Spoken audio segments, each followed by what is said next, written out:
Today, I want to spend some time reflecting on this question: what is the gospel? And I think this is a question that Christians have to keep going back to. And the reason why I say that is because I believe the gospel is a mystery in a lot of ways. And I don't just say that just to say that, but I think that's something that we see Paul communicate in the New Testament over and over again in a lot of ways. I think Paul is trying to communicate that the gospel is a mystery in the process of being revealed. And that doesn't mean that we don't have some type of understanding of what it is, but it is something that is layered with meaning. And so this is what I see Paul saying about it. He says this in Colossians 1: the mystery that has been hidden throughout the ages and generations, but has now been revealed to his saints. To them, God chose to make known how great among the Gentiles are the riches of the glory of this mystery, which is Christ in you, the hope of glory. So he is defining the gospel and the mystery of the gospel as Christ in you, the hope of glory. And that alone, understanding what it means for Christ to be in us, like that's something that we can spend the rest of our lives trying to unpack and understand what it means. He also says in Ephesians chapter 3, the mystery was made known to me by revelation. So this is something that is being revealed and revealed and revealed.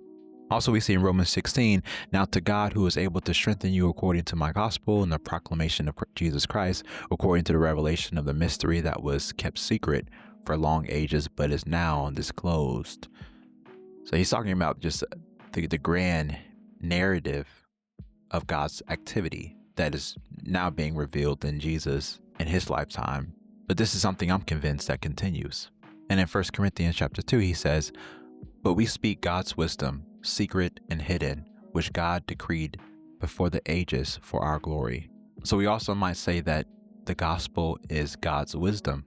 And we know that as finite creatures, we are seeing pieces of God's wisdom as we move and move and move.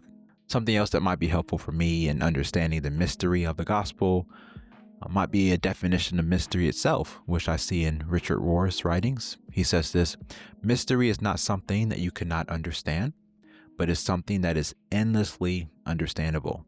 It is multi-layered and pregnant with meaning and never totally admits to closure or resolution. And I think the gospel is a mystery, which is exciting because this is something that continues to speak to us.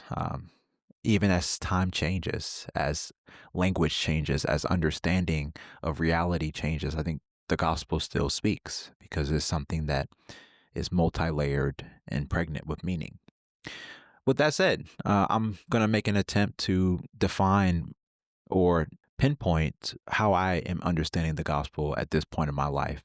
And I'm aided by Henry Nouwen and a lot of his work that I've been drawn to recently. Again, I've read a lot of his books. I have a lot of his books, but I've been drawn back to reading some of Nouwen's work. And I'm going to show you what I'm seeing in light of what he has said. So in Luke chapter 3, this is the chapter that is in a lot of ways introducing the ministry of Jesus. We read about John the Baptist and what he's doing. John the Baptist is baptizing. And so we pick this up in verse 21, where it says, now when all the people were baptized, this is John the Baptist baptizing people. And when Jesus also had been baptized by John the Baptist and was praying, the heavens were opened, and the Holy Spirit descended on him in bodily form, like a dove, and a voice from heaven said this, you are my beloved Son. With you I am well pleased. In a lot of ways, this is the gospel. This message from the Father being spoken to Jesus is our message as well. This is the message that we see in the life of Jesus, but this is also something that we're meant to see in our own lives, that we are the beloved in whom God is well pleased. So put more simply, Jesus wants to save us from ourselves. In some sense, I feel like I'm kind of going everywhere with this talk, but hear me out. What prevents me from knowing my belovedness is the lies that I've been told about who I am as a human being, who I am as a person, the lies that I believed about reality, about what is important in reality. And if you notice in the life and teachings of Jesus, he is constantly flipping what people think to be the case. And he is challenging what people think to be the case. And so in a lot of ways, he is trying to save people from themselves. And I believe this is the heart of the gospel message. And this is why it is multi-layered and it becomes something mysterious, because it's something that is being unraveled over and over again. Even in my own life, my own journey, there are things that I need to be saved from at different areas of my life and my journey. And so I'm always going to need to be saved, right? It's an ongoing process. And I think this is what the gospel wants to do. It's meant to do. So going back to my belovedness, this message about my belovedness, you are my beloved son with whom I'm well pleased.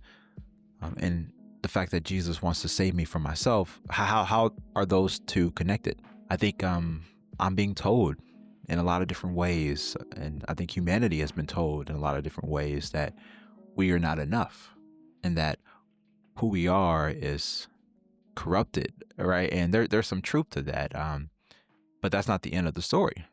We are beloved. We are returning to our belovedness. This is who we are at our core.